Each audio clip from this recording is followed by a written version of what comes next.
설교를 시작하면서 지도를 하나 보겠습니다.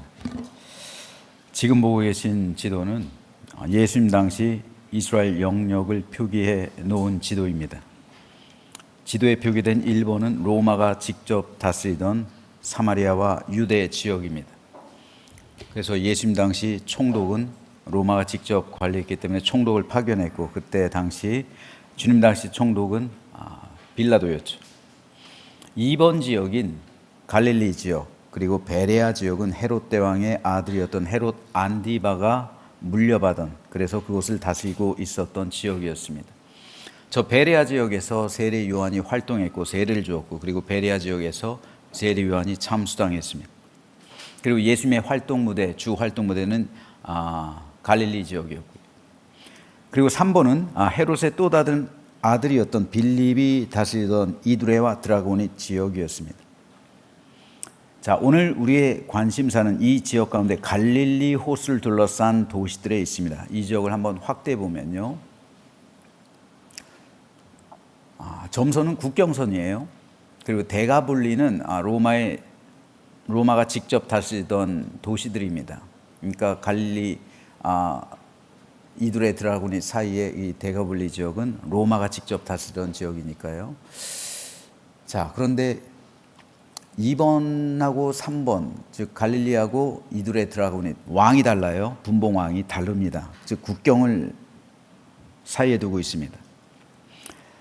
자, 그런데 두 도시가 이 갈릴리하고 드라고니 지역에 있는데요. 한번 보시면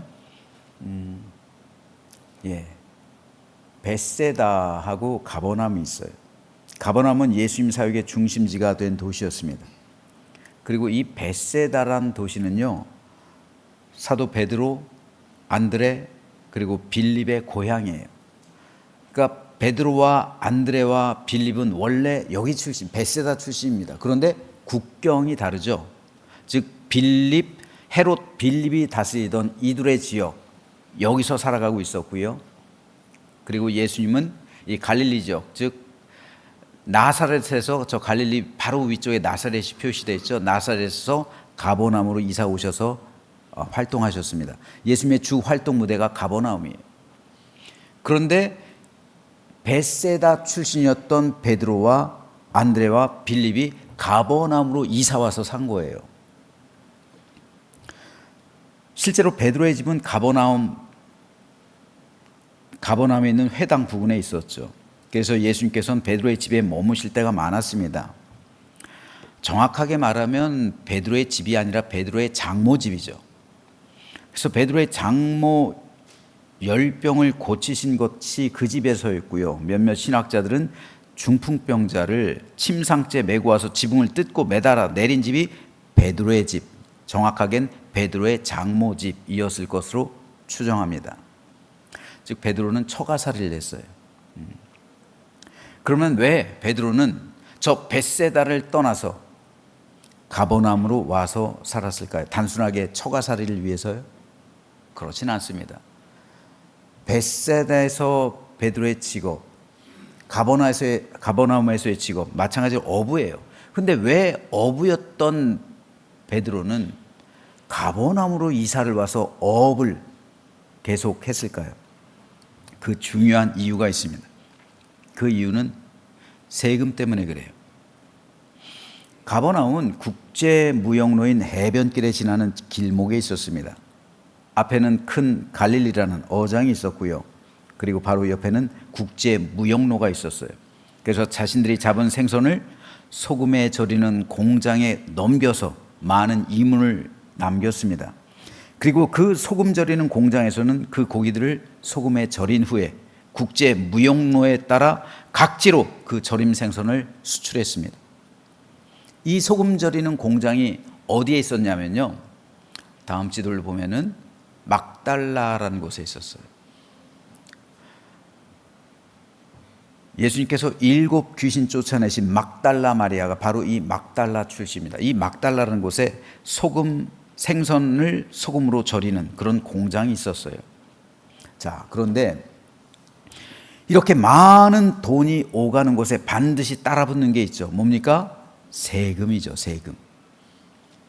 예전이나 지금이나 똑같아요.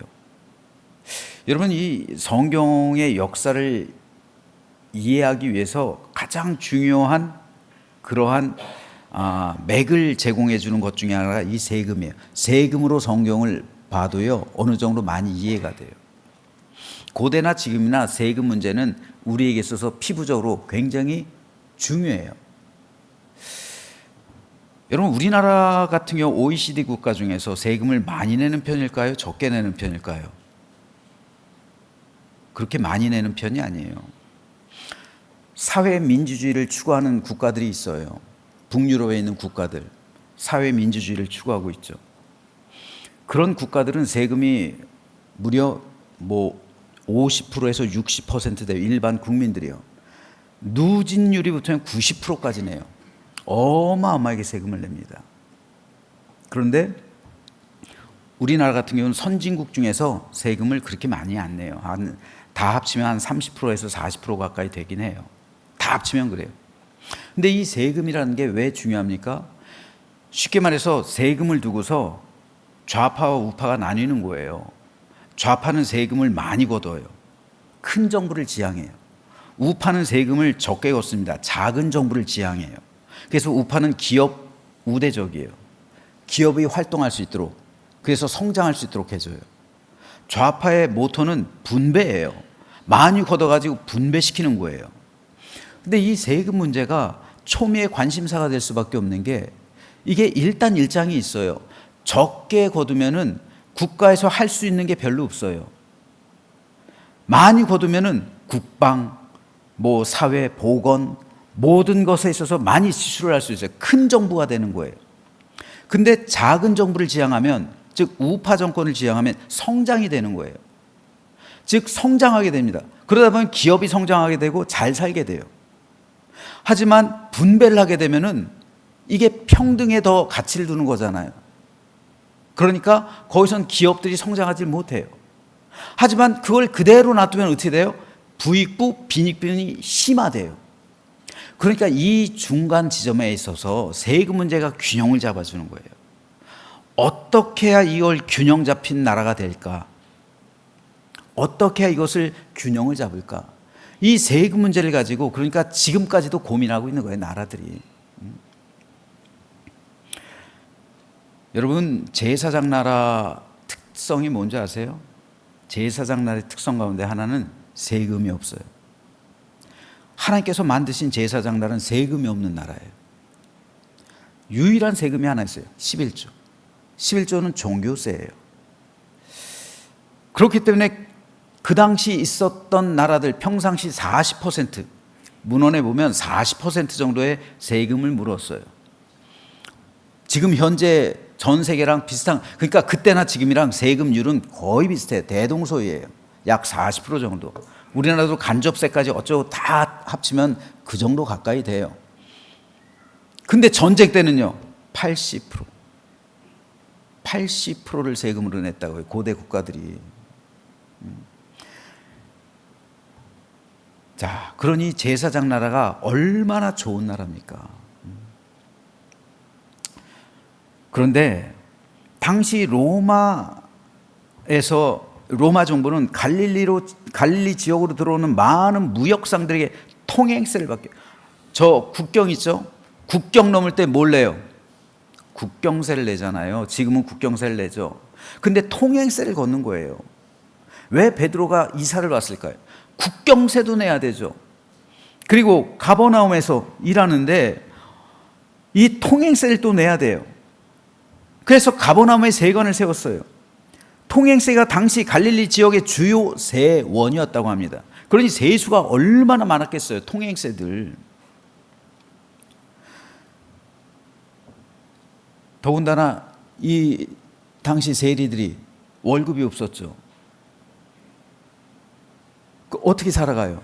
세금 많이 걷어가지고 그 나머지 로마 정부에다 바치고 나머지는 자기들이 착복하는 그런 형태예요.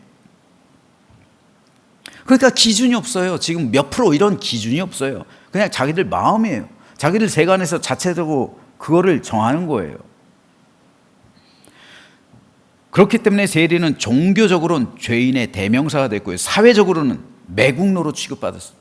민족의 등에 빨대를 꽂고 고열을 짜먹는 아주 부패하고 아주 더러운 인간들, 이렇게 매국노로 취급받을 수밖에 없었습니다.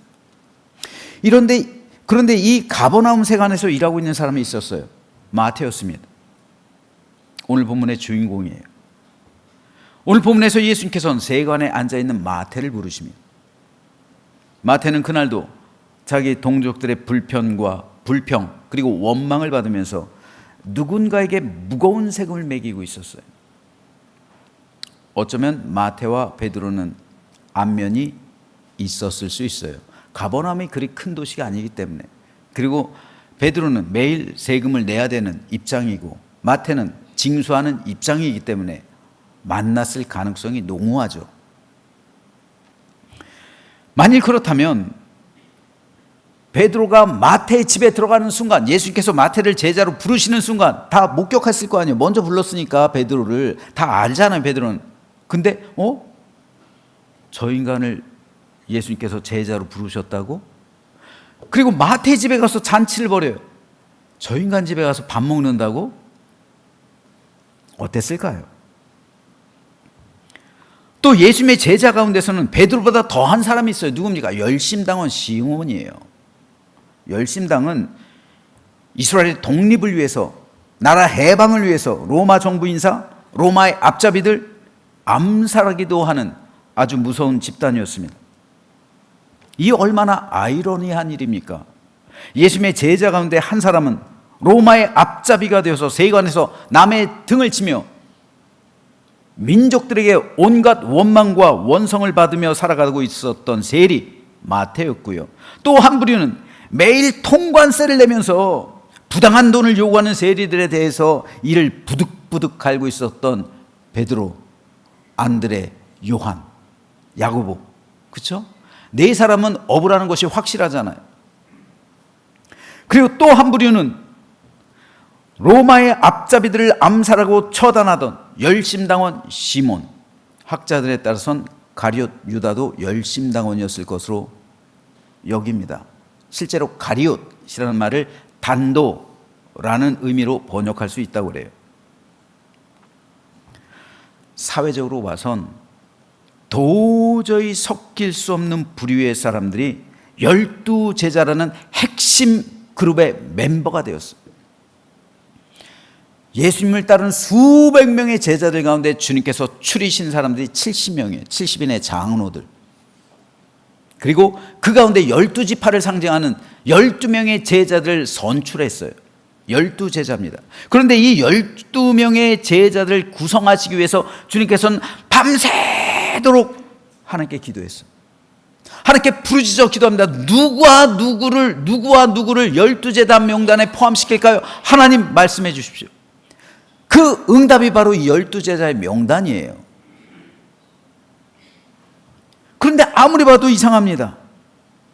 서로 원수관계, 증오관계에 있었던 세리와 열심당원을 같은 공간 안에 두고 서로 교제하는 제자, 서로 친밀한 사랑을 나누는 그러한 12제자 공동체로 만드는 것이 과연 현명한 일이었을까요? 여러분 어떻게 생각하세요? 여러분 예수님이라면 그런 사람을 한 공동체에 묶어둘 수 있을까요? 특별히 오늘 본문은 세리 마태의 집에서 잔치하는 장면에 대한 기록입니다. 당시 백성들 하루 벌어 하루 먹기 힘든 상황이에요. 그 당시 대로마 항쟁, 농민들의 항쟁이에요. 2차례 일어났어요. 예수님이 12살쯤 되셨을 때, 어렸을 때, 그때 일어난 2차 대로마 항쟁, 농민들의 반란이, 이것도 세금 문제 때문에 일어난 거예요. 세금 문제 때문에. 그러니까 세금 문제가 얼마나 크게 자리 잡고 있었을까요? 그러니까 예수님에 대한 그 질문 중에서 가이사한테 세를 바치는 게 옳습니까? 옳지 않습니까? 그 세금 문제 가지고 물고 늘어지는 거잖아요. 세금 문제 때문에 갈릴리 농민 반란이 일어났어요.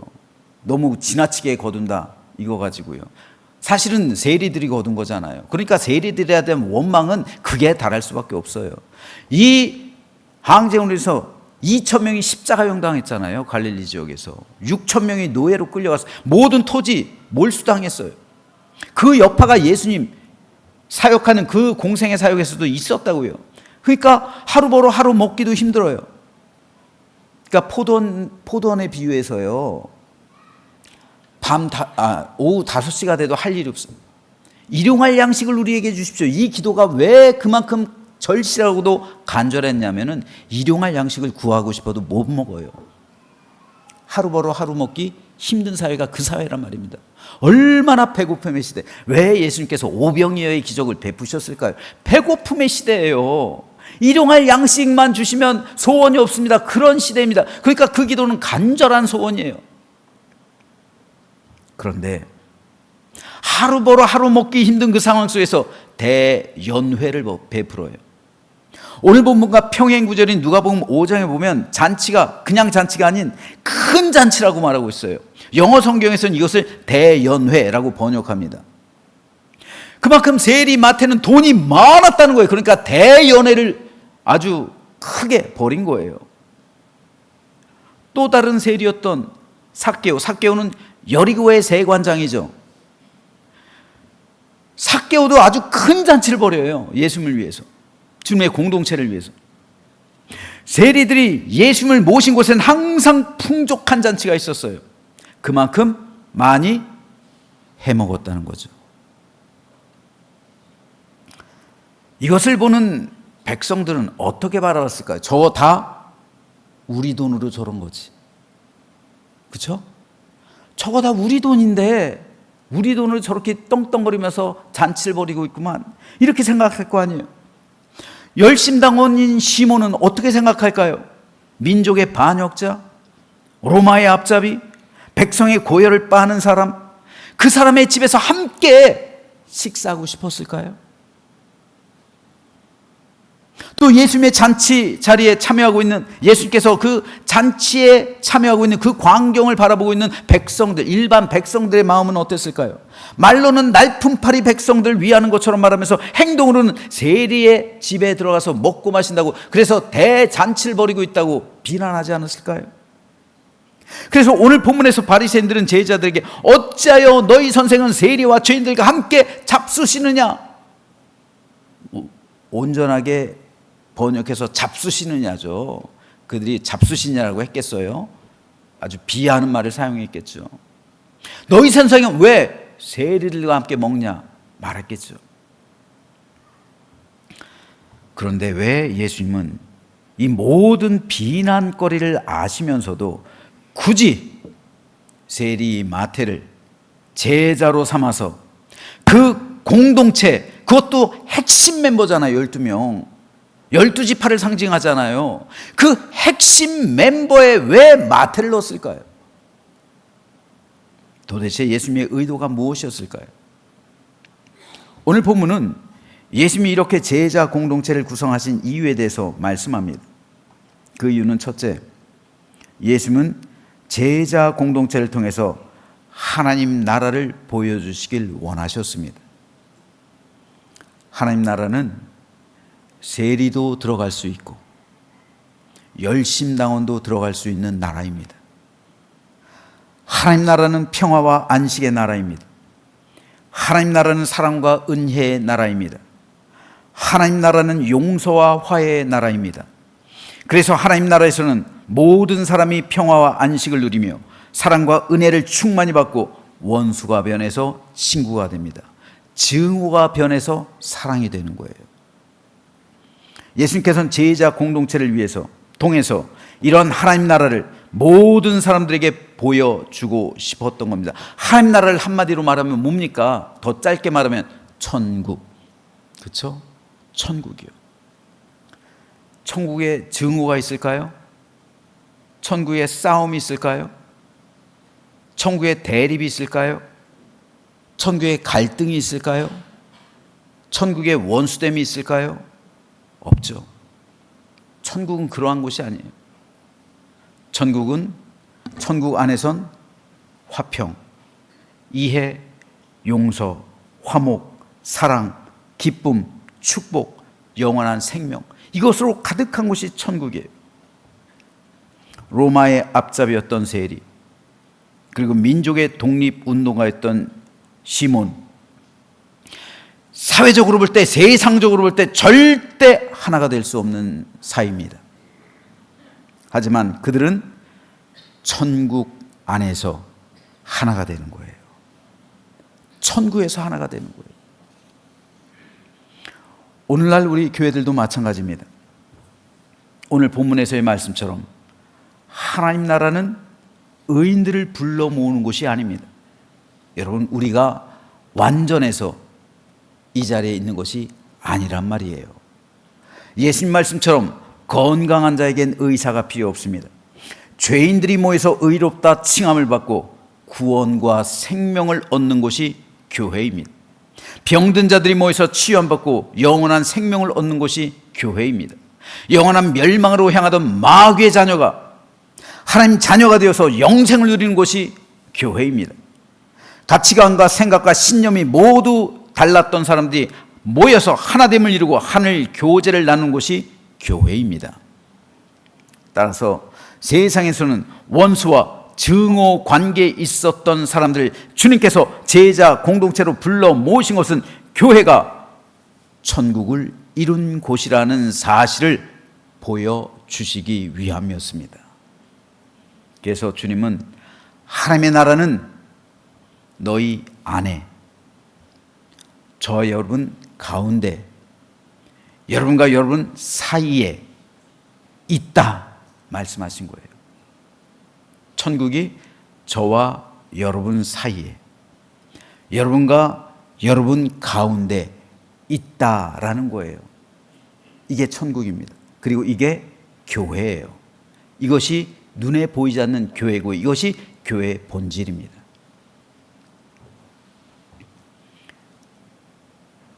그러므로 교회는 주님의 몸이요, 우리는 그 안에서 한 몸 되어서 천국 공동체를 이루고 있는 겁니다. 이것은 오늘도 여전히 너무도 중요합니다. 예수님은 오늘도 여전히 우리를 통해서 세상의 하나님 나라 천국을 보여줄 것을 요청하시는 거예요. 터툴리안의 전도법이 있어요.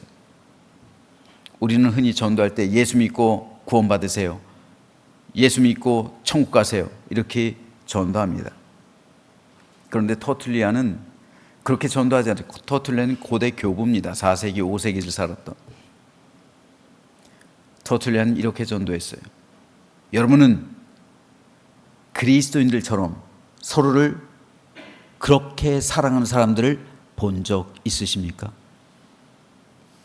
오늘날로 치면요, 여러분들은 제암교회 성도들처럼 서로를 그렇게 사랑하는 사람들을 본 적 있으십니까? 우리의 전도가 이 전도여야 되는 거예요. 세상 사람들이 어떻게 하나님이 존재하심을 알고 어떻게 천국이 있음을 깨달을 수가 있을까요? 바로 우리의 모습을 통해서예요. 안타깝게도 적지 않은 교회들이 천국을 보여주는데, 하나님 나라를 나타내는데 실패하고 있어요. 천국을 보여줘야 할 교회들이 싸움터가 되고 다툼과 미움, 시기와 질투, 원망, 당짓고 원수 맺는 것이 횡행합니다. 그럼 여긴 천국이 아니에요. 여긴 하나님 나라가 임한 게 아니에요.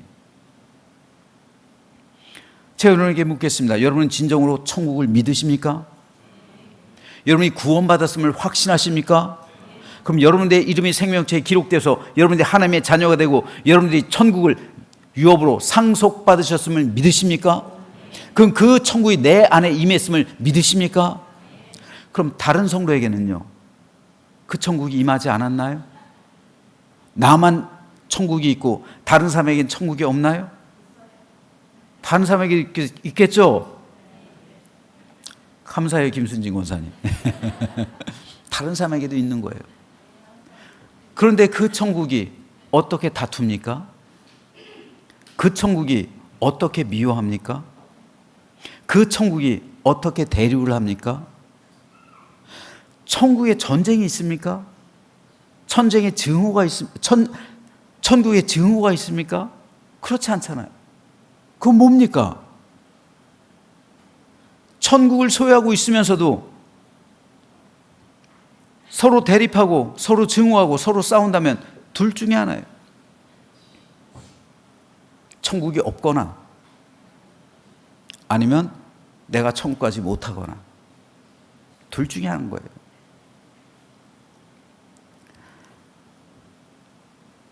교회 안에는 하나님 나라, 즉 천국에서 누리는 평화와 안식, 사랑과 은혜, 용서와 화해가 있어야 합니다. 화목과 충만한 복이 넘쳐야 돼요. 교회는 세상에서는 결코 볼 수 없는 천국의 모습이 있어야 합니다. 그래서 예수님의 제자 공동체 안에서 세리와 열심당원이 서로 용서하고 화해했듯이 절대로 사회적으로는 하나가 될 수 없었던 이들이 천국이니까 하나가 되는 거예요. 천국이니까 용서가 되는 거예요. 천국이니까 함께 할 수 있는 거예요. 천국이니까 함께 식사할 수 있는 거예요. 오늘 우리 공동체 안에서도 이러한 화해와 용서 그리고 사랑과 은혜의 모습으로 충만하게 되길 주님의 이름으로 축복합니다. 둘째로 주님께서 오늘 본문에서 마태를 부르신 이유는 예수님의 긍휼 때문이었습니다. 주님은 오늘 본문을 통해서 내가 긍휼을 원하고 제사를 원하지 아니하노라 하신 뜻이 무엇인지 배우라 말씀하십니다. 무엇인지 배우래요. 예수님께서 긍휼을 원하고 나는 예배를 원하지 않는다. 긍휼을 원하고 제사를 원하지 않는다. 호세아 6장에 있는 말씀인데 이 말씀이 무엇인지를 배우라는 거예요. 교회들 가운데 예배가 참 많습니다. 새벽 예배, 수요 예배, 금요 예배, 주일 낮 예배, 주일 오후 예배. 우리는 예배의 홍수 가운데 살아가고 있어요. 그런데 왜 이렇게 예배가 많은데 우리 교회들은 변화됨이 없을까요? 예배가 이렇게도 많은데 왜 목회자와 성도들은 점점 더 세속화되어 갈까요? 예배가 이렇게 많은데 왜 우리의 영적인 성숙은 일어나지 않을까요? 예배가 많은데 왜 성도들은 서로를 사랑하지 않을까요? 예배에 뭔가가 잘못된 거예요. 제대로 하나님을 예배하지 않는 거예요. 오늘 본문을 통해서 우리 주님께서 말씀하신 예배 근본 정신은 바로 긍휼입니다. 긍휼이란 말은 사전적인 의미로 볼 때 불쌍히 여기고 가엾게 여겨서 도와줌이에요. 불쌍히 여기는 것, 다시 말해서 동정하고 긍휼은 다른 거예요. 동정은 불쌍히 여기는 마음인데 긍휼은 거기다가 도와주는 거예요. 긍휼을 한자로 보면요, 불쌍히 여길 긍, 구휼할 휼, 구휼미가 있죠. 백성들이 흉년이 어렸을 때 긍휼히 여겨서 베푸는 쌀, 이게 구휼미란 말이에요. 이 구휼할 휼자를 쓰는 거예요. 즉 도와준다라는 의미입니다. 따라서 긍휼한 불쌍히 여기는 마음에다가 도와주는 행동까지를 포함하는 거예요. 특히 휼자를 보면요, 마음심자에다가 피혈자예요. 너무도 불쌍해서 내 심장이 피를 흘려요. 내 심장이 마치 창에 찔린 것처럼 피가 철철 흘러요. 이게 휼자예요. 도와주지 않고는 견딜 수 없어요. 어제 밤에 김다임 목사님 셋째 나무를 가지고 놀다가 넘어졌어요. 놀이터에서. 근데 이 눈을 찔렀어요. 눈을 찔렀으니까 이게 어떻게 된지도 몰라. 이 나무가 깊이 박혀 있으니까 놀라서 화성중앙병원으로 갔더니 이거 우리 여기서 못한다고 안과 있는 대학병원으로 가래요. 대학병원에 해도 안과 의사가 여러분 응급실에 남아 있어요. 안과 의사가 응급실에 있는 데가 없잖아요. 여러 군데 수소문해봤더니 딱 한 군데 있어, 서울에. 그래서 그곳을 달려가는 거예요. 이게 바로 휼이에요, 휼. 심장에 피가 심장에 창이 찔려서 피가 흐르는 그 상태. 이게 휼이에요, 휼. 그래서 너무도 불쌍해서 내 마음에 피를 흘리는 것, 그래서 목숨 걸고 도와주는 것, 이게 긍휼입니다. 그래서 예수님께서는 8복 가운데 5번째 복으로 긍휼의 복, 이걸 말씀하시는 거예요. 긍휼히 여기는 자는 복이 있나니 그들이 긍휼히 여김을 받을 것이다.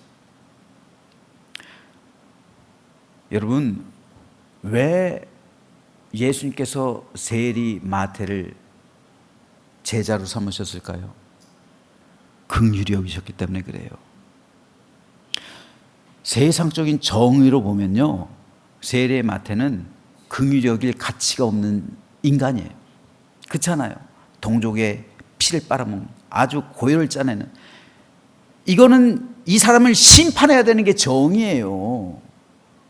그렇잖아요.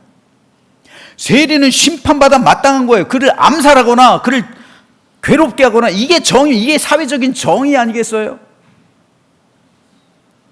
뭐가 정의입니까? 당연히 그게 정의죠. 그런데 예수님은 세리 마태에게 정의를 행하신 것이 아니라 심판을 행하시지 않고 긍휼을 베푸셨어요. 죄를 짓고 살아가면서 모든 사람에게 손가락질 당하는 마태가 불쌍했단 말이에요. 너무도 불쌍했단 말이에요. 예수님이 심장에서 피가 났단 말입니다. 그래서 주님은 생명 걸고 마태를 도와주려 했다는 거예요. 이제 그만 그 죄인의 삶에서 벗어나라고, 네가 내 제자가 되지 않으면 계속해서 세리를 하니까 예수님께서 세리 마태를 제자로 삼으신 거예요. 이 긍휼함의 마음을 모르는 바리새인들은 세리를 제자로 삼았다고, 세리 집에서 먹고 마신다고 주님을 비난하고 있어요. 그래서 예수님은 나는 긍휼을 원하고 제사를 원하지 않는다라고 말씀한 호세아 6장 말씀을 인용하시는 거예요. 그래서 바리새인들의 긍휼 없는 믿음, 긍휼 없는 마음, 긍휼 없이 드려지는 예배를 책망하셨던 거예요. 오늘도 마찬가지예요. 우리는 얼마든지 이 자리에서 하나님을 예배하면서 성도에 대해서 우리 옆에 있는 형제 자매에 대해서 긍휼함이 없을 수도 있어요. 여러분, 긍휼은요, 정의를 이기는 거예요.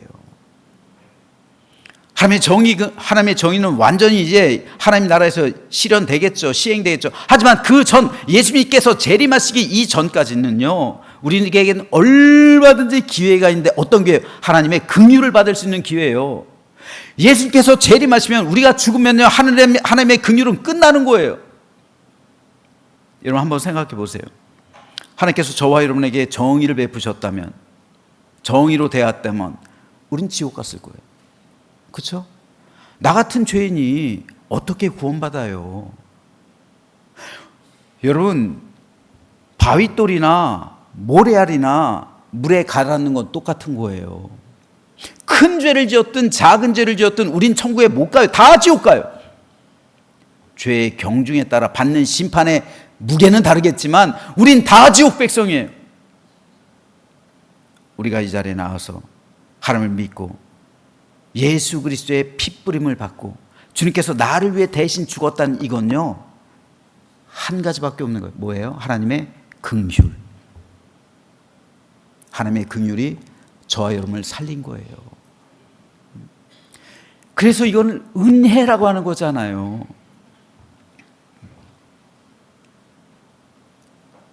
그렇기 때문에 긍휼은 정의를 이기는 거예요. 저런 사람이 어떻게 구원받을 수 있어? 저런 사람이 어떻게 천국 갈 수 있어? 그런데 내가 그런 사람이었는데 나를 위해서 주님께서 죽으셨잖아요. 나 같은 죄인을 위해서. 그러므로 이것은 하나님의 은혜요, 긍휼이요, 사랑이란 말입니다. 그렇기 때문에 예수님께서는 긍휼히 여기라는 거예요. 이제부터 너도 그 긍휼로 인해서 네가 구원받았으니까 너도 다른 사람들을 긍휼히 여기라는 거예요. 그래서 8복 가운데 5복. 여러분, 이 8복은 다 천국에 관계된 법이잖아요. 천국 백성이 지켜야 될 법이잖아요. 그러므로 긍휼히 여긴 자는 복이 있다. 그들이 긍휼히 여김을 받을 것이다. 내가 구원받았다고요? 내 영혼이 천국에 있다고요? 내 이름이 생명체에 기록됐다고요? 내 이마에 성령의 인을 쳐주셨다고요? 그러면 보여주는 특성 뭡니까? 긍휼입니다.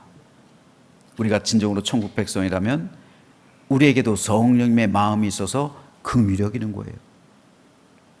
만일 우리가 긍휼 없는 예배를 하나님께 드리고 있다면 이건 바리새인의 예배입니다. 하나님께서 연락하지 않으시는 가인의 예배요, 하나님의 마당만 밟는 예배입니다. 예배의 정신은 그러므로 긍휼입니다. 우리가 아무리 예배를 화려하게 드리고 예물을 많이 드린다 할지라도 긍휼의 마음, 긍휼의 삶, 긍휼의 신앙을 잃어버린다면 하나님께서는 그 예배를 받으실 수 없습니다. 안타까운 사실을 봅니다. 목회자, 성도, 교회들 가운데 긍휼의 마음을 가진 사람이 그리 많지 않은 것 같아요. 남을 비판하는 거 쉽습니다. 남을 판단하고 정죄하는 거 쉬워요. 그런데 내가 누군가를 판단하고 정죄하고 비판한다는 것은 결국 내가 그 사람보다 의롭다는 거잖아요. 여러분, 성경에 보면 천사도 모세의 시체를 가두려고 하잖아요. 거두려고 하잖아요. 감추려고 해요, 천사는. 근데 마귀는 모세의 시체를 드러내려고 해요. 왜요? 모세의 시체를 통해서 우상 숭배가 될 수 있으니까. 그래서 천사는 모세의 시체를 감추려고 하는 거예요. 우상 숭배를 방지하려고. 그런데 천사가 마귀한테, 사탄한테 뭐라 그럽니까?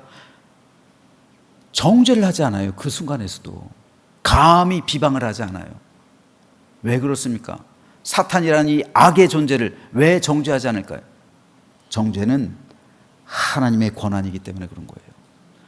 우리가 어떻게 감히 다른 사람들 비판하고 다른 사람을 비방하고 다른 사람을 정죄할 수 있을까? 그건 하나님의 자리에 오르는 거예요. 그렇기 때문에 비판은 내 영혼의 교만입니다. 이것은 바리새인들의 영성이에요. 오늘 말씀 준비하면서 저 역시 회개를 많이 했습니다.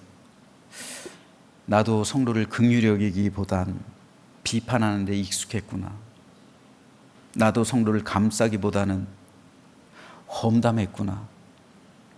이제까지 제가 험담했던 모든 것, 제가 비판했던 모든 것, 제가 비난했던 모든 것, 하나님 앞에서, 여러분 앞에서 회개합니다. 예수님의 이름으로 용서해 주십시오. 긍휼이 없었어요. 주님의 긍휼이 없어요. 성도가 죽어가는데, 성도가 지옥불로 향하는데 안타까워하는 마음이 없어요.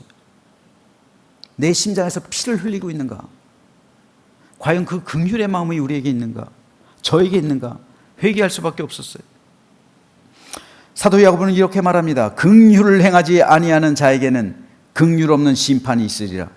긍휼은 심판을 이기고 자랑하느니라. 심판을 이긴다는 게 뭡니까? 정의를 이긴다는 거잖아요. 세상 가치를. 심판을 이기는 거예요. 긍휼은 심판을 이기고 자라는 거예요. 왜요? 내 영혼이 구원받기 때문에. 진정으로 구원받은 사람은 그러므로 긍휼이 있는 거예요. 이로써 우리가 구원받았다는 사실을 알게 되는 거예요. 저는 저와 여러분 모두가 긍휼의 사람이 되기를 소망합니다. 그래서 우리 교회엔 비판이 아닌 긍휼의 마음으로 충만하게 되어서 하나님의 풍성한 은혜와 충만한 복을 우리가 함께 누리게 되기를 주님의 이름으로 축복합니다. 마지막 세 번째로요, 예수님께서 마태를 증인으로 부르셨어요. 이 부르심으로 인해서 마태의 삶은 완전히 뒤바뀝니다. 유대법에 의하면 세리는 법정의 증인이 될 수조차 없는 존재입니다. 세리가 어떤 사건을 목격했다 할지라도 세리가 하는 증언은 효력이 없어요. 어느 누구도 세리에게 자기의 증인이 되어달라고 부탁하지 않아요. 세리는 죄인이기 때문에요. 세상 법정의 증인이 될 수조차 없었던 존재, 이 세리 마태에게 예수님께서는 내 증인이 되달라 부탁하시는 거예요. 참 놀랍지 않습니까? 마태는 세리예요. 모든 사람에게 버림받았어요. 그런데 법정 증인으로 채택될 수도 없는 세리 마태에게 예수님은 너 나에 대한 증인이 되어달라 부탁하시는 거예요. 오늘 본문이 기록된 마태복음 누가 기록했어요? 마태가 기록했잖아요. 마태가 오늘 자신에 대한 부르심을 기록하고 있는 오늘 본문을 기록하면서 마태는 얼마나 눈물을 흘렸을까요? 예수님께서 이 존재 가치조차 없는 나를, 세리였던 나를 복음 증거자로 부르셨다. 얼마나 감격했을까요? 건강한 자에게는 의사가 쓸데없고 병든 자에게라야 쓸데있느니라. 너희는 가서 내가 긍휼을 원하고 제사를 원하지 아니하노라 하신 뜻이 무엇인지 배우라. 나는 의인을 부르러 온 것이 아니요 죄인을 부르러 왔노라. 이것이 마태를 변화하고 증인으로 선택하신 예수님의 말씀이었습니다. 마태는 평생 주님의 이 말씀을 새기며 예수님의 증인으로 살아가게 돼요. 로마 순교력에 보면요, 마태는 파르티아, 지금의 저쪽 이란에 가까운 그 도시예요. 그리고 페르시아, 이란이죠. 그리고 남쪽으로 이집트, 이디오피아까지 갑니다. 그리고 주님의 증인으로 복음을 전해요. 그러다가 이디오피아에서 창에 찔려 순교했습니다. 예수님은 오늘도 우리를 예수님의 증인으로 부르십니다. 예수님께서 우리를 증인으로 부르신 것은 내가 의인이어서, 내가 잘나서 아니에요. 내가 죄인이기 때문에 부르시는 것이고, 내가 쓸모없기 때문에 부르시는 것이고, 내가 병들었기 때문에 부르시는 것이고, 그대로 두면 내가 영원한 지옥불에 들어가기 때문에 나를 부르시는 거예요. 주님은 죄인인 나를 부르셔서 의인으로 만들어 주셨고요, 죽음에 이르는 병, 지옥불에 향하는 그 병을 치유하셔서 생명과 구원을 얻게 해주셨고요, 쓸모없는 나를 쓰임받는 주님의 제자로 만들어 주셨고요, 나에게 화목하게 하는 직분을 주셔서 세상에서 증인되어 살아갈 것을 부탁하셨습니다. 그러면 저는 저와 여러분 모두가 주님의 이 부탁의 말씀을 마음속 깊이 새기고 마태처럼 그 길을 걸어가게 되기를 소망합니다. 그래서 우리 모두 주를 위해 살아가다가, 그리고 주를 위해 주님의 한 몸을 이루고 우리 성도를 사랑하고 천국 공동체를 이루어서 천국에 입성하는 그날까지 함께 그 길을 걸어가는 우리 모두가 되시기를 주님의 이름으로 축원합니다.